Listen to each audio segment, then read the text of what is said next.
It's another edition of Cricket Midweek. Let's start with the first story.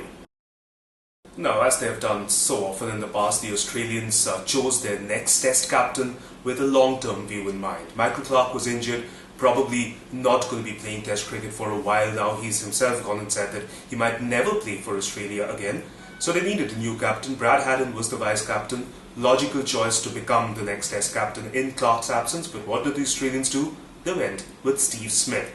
Young, exciting, in the form of his life. Steve Smith has made the right noises after being appointed captain. He's of course playing the second test against India at Brisbane at the moment, leading the Australians there. In the past also, the Australians have thought of a young cricketer as the next captain and backed him to the hilt. That's what they're doing with Steve Smith as well. Outstanding form at the moment. We'll have to wait and see how he goes as the next Australian Test captain, starting of course with the ongoing series against India, but then there's an Ashes lined up later in the season, in the next year actually, and that would probably be the big test for Steve Smith, the new Australian Test captain.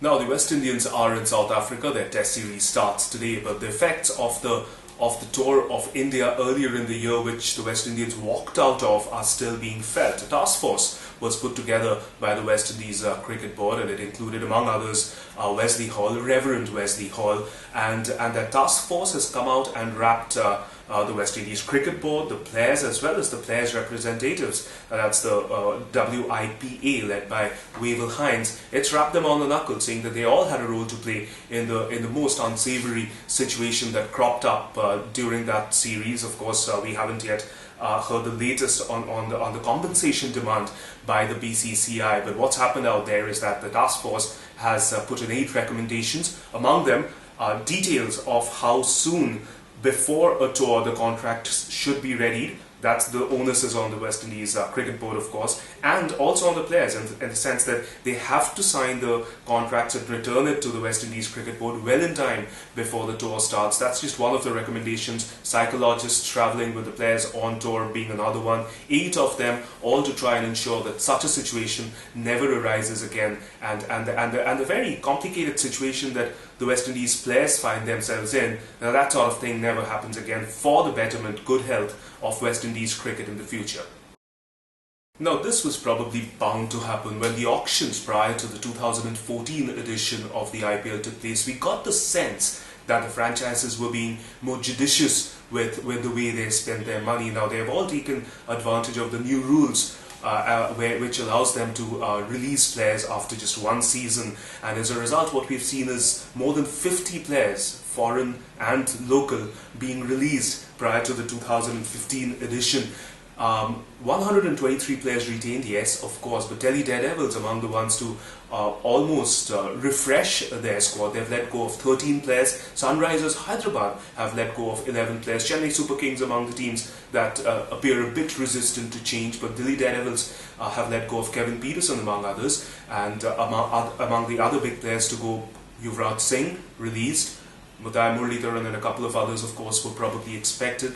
Same with Jack Kallis. Others going out include M. Vijay, Dinesh Karthik and various others. And there's obviously a bit of churn going on there. Delhi Daredevils, after releasing their 13 players, now have 40 crore to play with before the next edition of the IPL. Of course, the full list of players retained as well as released on the Wisden India site. You can check it there. But certainly very new look teams to go out there and play the 2015 edition. Heavens won't fall if administrators don't own teams. The context, of course, is the BCCI and Srinivasan specifically, and Chennai Super Kings and the IPL. The hearing is still going on at the Supreme Court of India. We still don't have anything concrete yet in terms of where or which direction the Supreme Court is going to eventually go. But everything that's coming out, that's being reported from the Supreme Court of India after the proceedings, whenever they do take place, suggests that the Supreme Court is not happy with the way things really are within the BCCI vis-a-vis the IPL, and it of course looks like things will spill over into 2015, but for the moment it does look like the Supreme Court wants certain changes. As to how much of it the BCCI will allow, because remember there are autonomous body. We don't quite know yet, but fact remains that the Supreme Court of India is not happy and they're making their displeasure apparent with each passing day. And well, last time, Mahela Jayawardene and Kumar Sangakkara played a one-day international at home. That's in Sri Lanka. It was against England last evening. They scored 28 in 33, not too many. Not too bad either, of course. But it was Tilakaratne Dilshan, another of the senior pros of that Sri Lankan team, that took the onus on himself to make the occasion special for the two great servants of Sri Lankan cricket. Of course, both of them are going to be playing for a while longer. Jayawardene will retire after the 2015 World Cup. Sangakkara has hinted that he won't play one days after that World Cup anymore, but might continue playing Test cricket. But certainly the last time these two legends of Sri Lankan cricket playing a one-day international match at home, and it was a special occasion, made even more so by the Sri Lankan victory, scripted by one of their old mates, Tilakaratne Dilshan. So that's it on this edition of Cricket Midweek. Hectic times around the world of cricket. It promises to get even more hectic in the lead up to that World Cup. We'll come back next week at the same time, so do catch us then.